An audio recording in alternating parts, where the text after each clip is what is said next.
Hi, welcome back to the podcast. This is the fifth episode. I'm here with my friend Chris. Hi, my name is Chris, and I'm a sophomore majoring in applied math. Awesome. So today we're going to be going into a little bit of your extracurriculars, professional aspirations, research, and what you did in high school to get into the places that you are now. So, my first question to you is, what extracurriculars are you involved in? Yeah, so right now I'm the finance committee chair for the Asian American Association at UC Berkeley. I'm also doing a URAP. It's on NASA's Maven mission at Berkeley Space Science Center. Awesome. So for people that don't know, what is URAP? Yeah, so URAP, it stands for the Undergraduate Research Apprenticeship Program. So basically, it's a program where like all students from UC Berkeley can apply to, and yeah, it's just like undergraduate research experience you can get. So like obviously right now I'm doing mine at Berkeley Space Science Center, or Space Science Lab, and there's also like other like labs like chemistry, like physics. So yeah, it's just like an experience for like freshmen, sophomores, juniors, seniors to get like hands-on research experience and yeah, just work under like a professor or a researcher. Awesome. So, do you have any experience beforehand, other than like the Maven research that you're doing now? Yeah, so last spring or my freshman spring, I was working on the Spores HWO project. So like Spores HWO, HWO is like a planned NASA mission. It stands for like the Habitable Worlds Observatory. So basically like the mission of like the it's like a space telescope is that like what NASA plans to do is that they plan to like launch a telescope into space, and like this telescope will like be specifically designed to take like direct images, I believe, of exoplanets, and yeah, just like study like the atmosphere, and basically like anything else. So for this project, in the spring, me and like I believe like 70 other Berkeley students, we sifted through like spectrograph files. Like spectrographs are just like instruments or like space telescopes that it is like pretty convoluted, I'd say. But like I guess like to start out, so there's something called like radial velocity.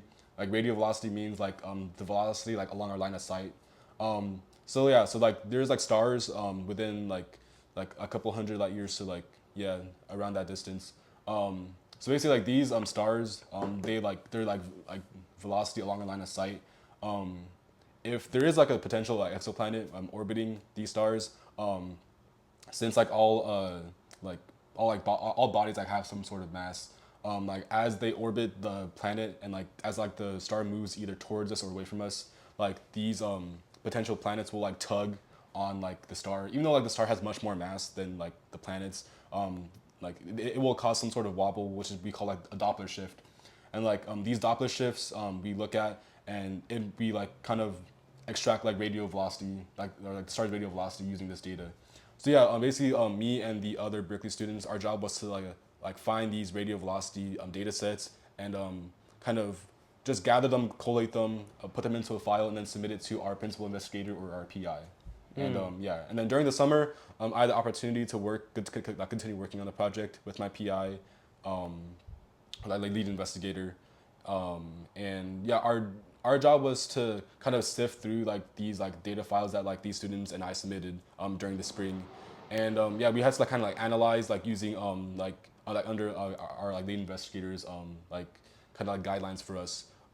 I kind of analyzed like what like this data meant, like was this like the signal that we caught like due to like stellar activity, like a magnetic cycle or like a potential exoplanet. And yeah, I worked on that during the summer, and yeah, we basically like the whole goal of the project was to help our lead investigator with their paper, and then yeah, we got it submitted to the Astronomical Journal. Um, I believe last September, or no, not like last September, but like last month. And yeah, we got it submitted to the Astronomical Journal. It got accepted, and it's online right now, and you can like read the paper, obviously. Yeah. Awesome. So you have research published already in your Yes. second year. Yeah. Wow, that's really impressive. Thank you. So, what is an exoplanet? Yeah. So exoplanets are just like any planets outside of our solar system. So like imagine like another Earth or like another Saturn, another Jupiter, like orbiting like a star outside of our own sun. So, are you guys looking for habitable exoplanets? Yeah. So like our project, we were just looking for any exoplanets because like whether they are habitable or not, like we like our current technology can't really like observe that from others. So like the main premise of the project was just to see if any like nearby stars host any exoplanets at all, and then yeah, and then just allow like the telescope that is planned to be launched to kind of handle like whether or not these planets are actually habitable. So were you like, as being a part of this research, were you able to find any planets yourself? So we can't confirm any exoplanets because like that would be like not like credible because we can't like we still don't know if they actually do exist. But like from our paper, we did get some potential planet candidacy stars, like stars that like could like from like the signals that we like detected like using the data that we use, like there could be potential exoplanets orbiting some stars, but like they haven't been actually confirmed yet. But they are there are some like pretty strong candidates, I'd say. Wow.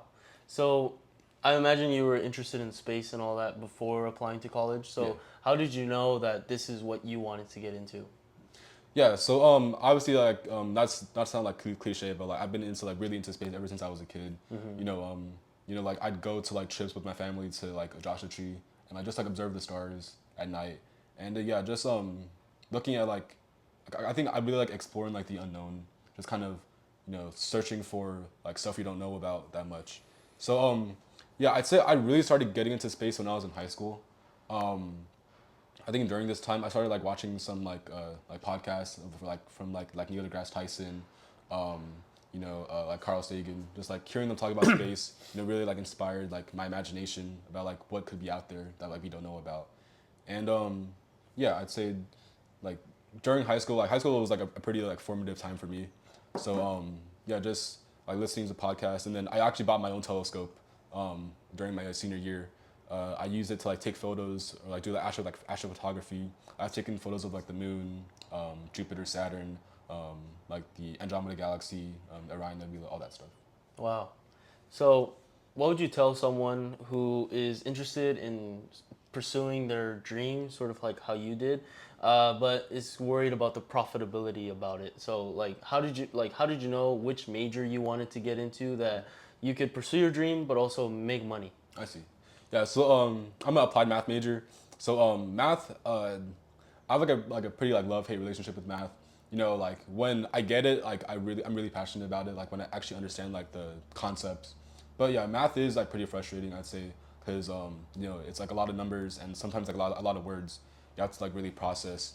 But yeah, I'd say uh, just like find maybe like a related area because like obviously like for me like I do want to like broaden like my like intellectual like horizon, like not just like do like astrophysics for example, because that kind of sounds like what I want to do.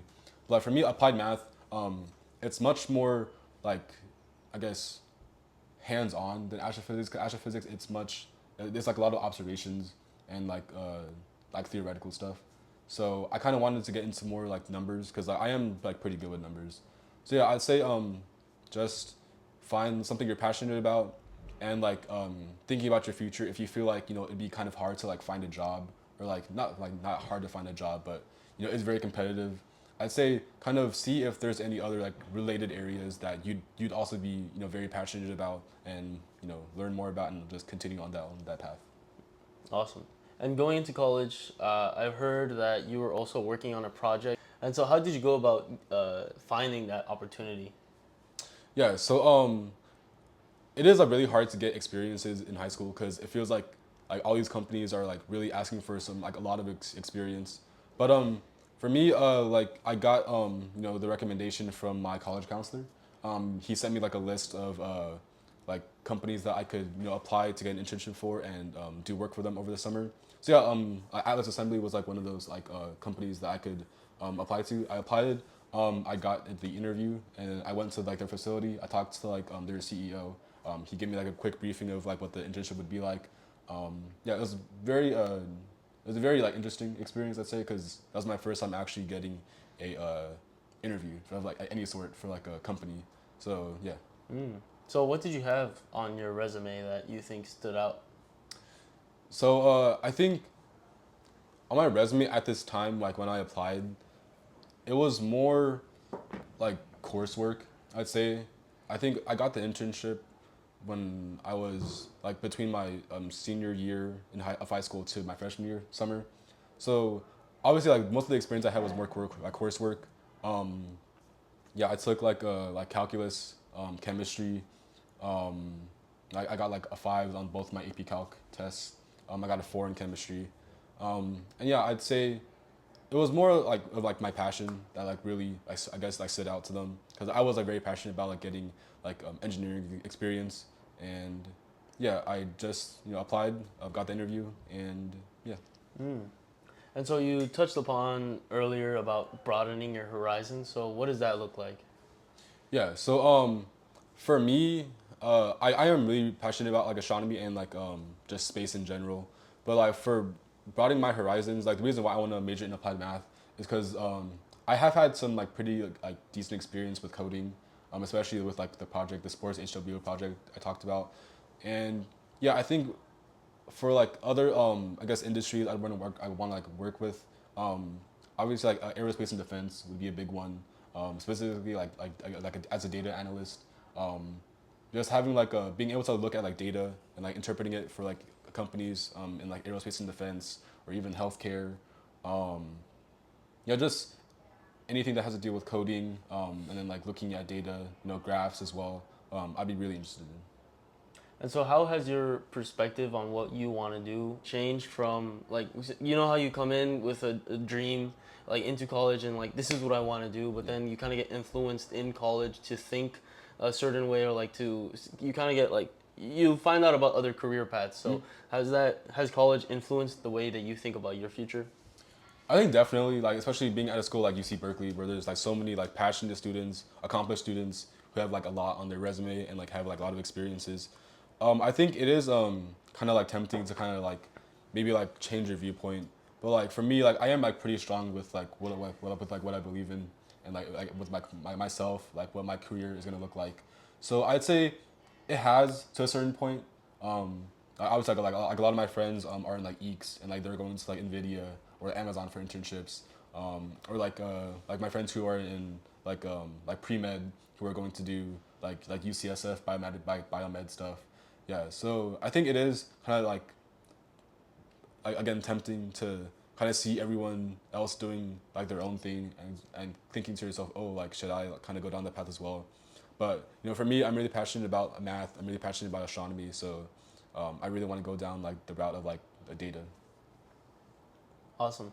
And so what do you think like AI has to do with like the future? Do you think it's going to affect the jobs that you want to do in the future? I think I believe so. I think that's true for like any like career, because like AI has kind of grown exponentially, especially like over the past 2 3 years.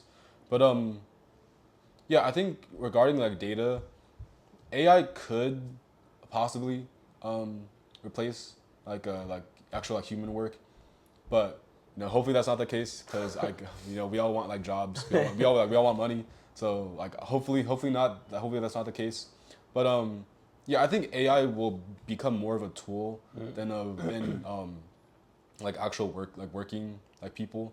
I think like people who use AI is more of a tool than kind of a way to like answer like problems themselves.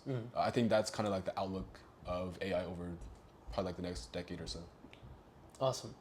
And so could you dive in a little bit more about the recent research, that position that you just attained and that you'll be working on in the future? Yeah, sure. So right now I'm having my URAP again, like at Berkeley Space Science Laboratory.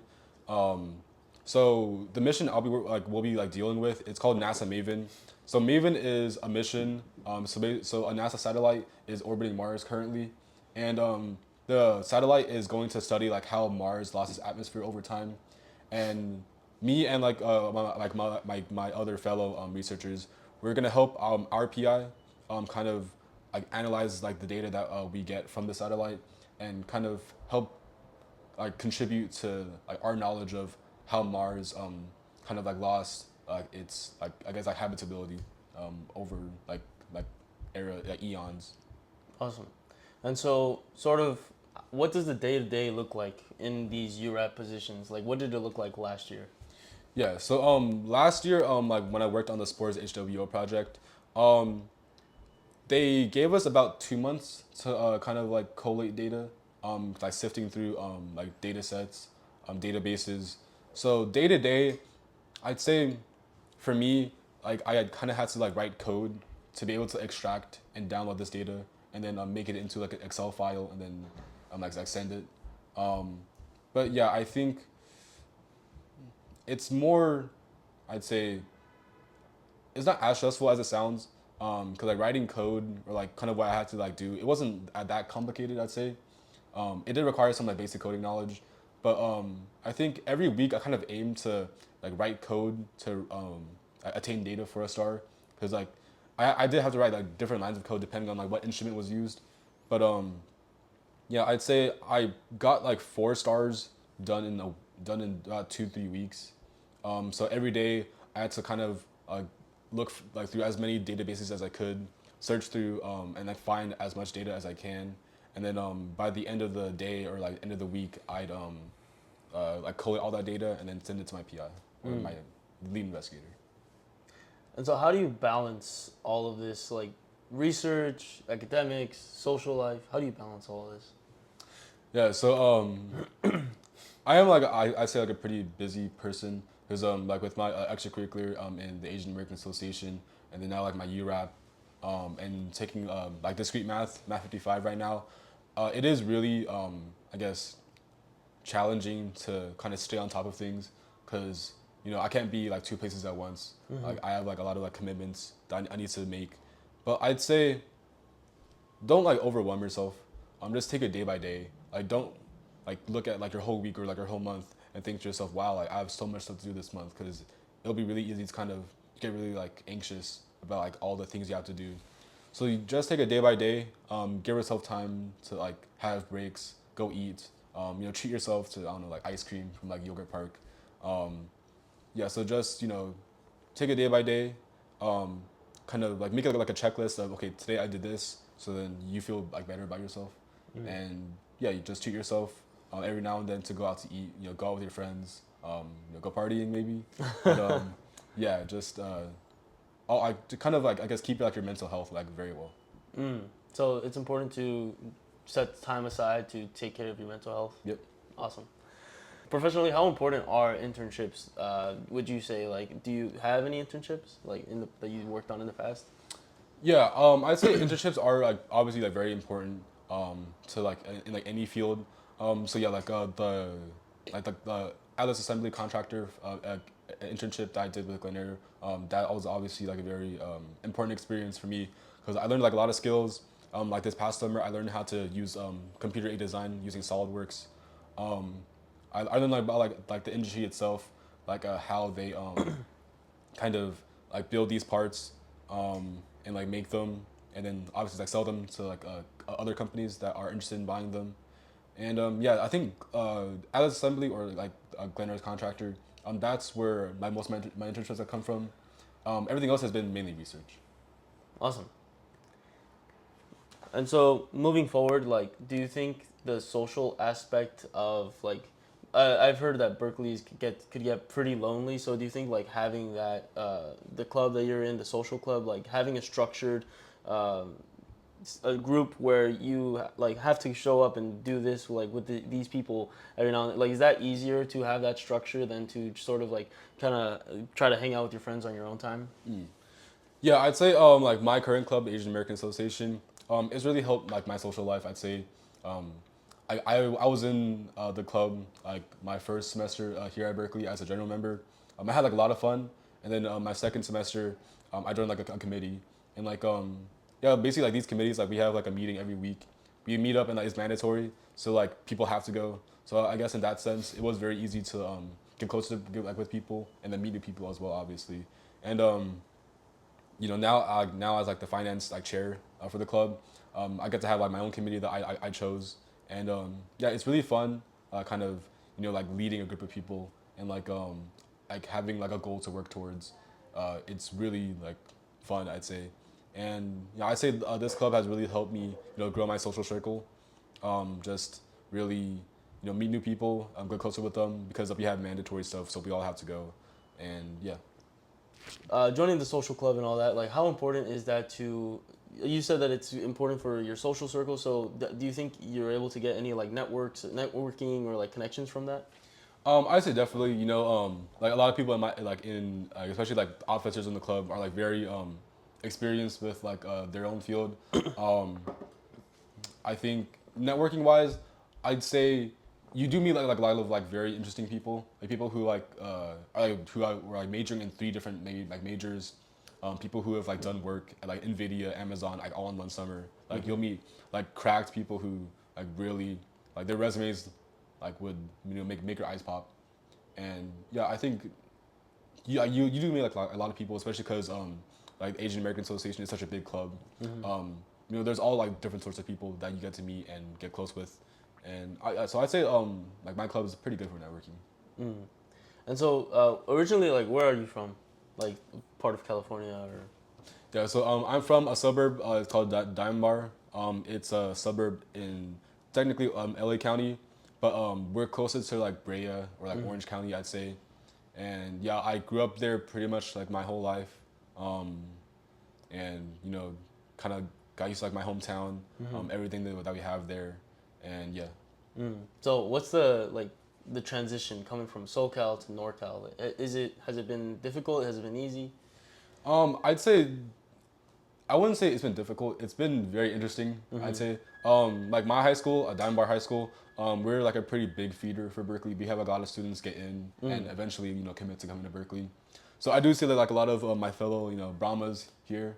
But yeah, the transition, I'd say it was more like socially because obviously moving from one region to another, you meet like a whole different other people from like different regions, so you kind of have to get used to kind of like their culture, because I'd say the SoCal and NorCal culture is pretty different. I'd say the people especially like kind of the vibes they give off are pretty different. So I kind of have to get used to like Bay Area people, kind of like what their experiences have like looked like growing up in the Bay, but I'd say I get along pretty well with people from the Bay. I think like my like personality like matches most people I've met from the Bay Area. So while it did like take maybe a semester to kind of get used to it, I think I've kind of like found my place within like NorCal or Berkeley. And so I know Berkeley's sort of in a housing crisis right now, where they don't have enough like housing for people. Yeah. So how has your experience been with that, and how is it like living in the dorms? Yeah, so currently I'm living in an apartment with like some of my roommates. It was pretty difficult like finding like housing, because there's like a lot of housing options within Berkeley, and like they all offer like different pricing, different amenities, different like benefits. But yeah, for me like a big like factor for like finding my place was that like all the amenities like water, gas, heating, all of that was included in my rent, so I don't have to like pay for that on a like a per usage basis. So that was a really big thing for me. But yeah, I'd say it is pretty difficult because again, there's like a lot of students here at Berkeley as well. So like spaces run out very quick. So you have to like kind of like plan out like your living situation pretty early. And regarding like the dorm situation, I lived in like unit 2. So our unit was pretty nice, I'd say. Like no major complaints. It was pretty clean, and like I love like my floor that I lived on. And yeah, I think the dorm experience, it definitely helps you kind of become less like shy and awkward, because like everyone that lives with you is also like new to Berkeley, so like all get to like meet each other, talk with each other, like hang out in each other's rooms, and yeah, just kind of get closer with each other and talk about yourselves. Nice. So do you think the connections you made in the dorms have been sticking with you so far throughout your college experience?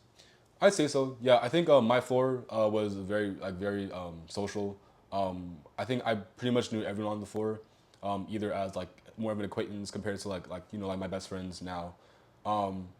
So yeah, I'd say living like with like other freshmen who are like new to the school, you guys get to go out together. Like the first week, kind of explore Berkeley. Go to like I don't know, Menchie's or Yogurt Park, Newell Dynasty.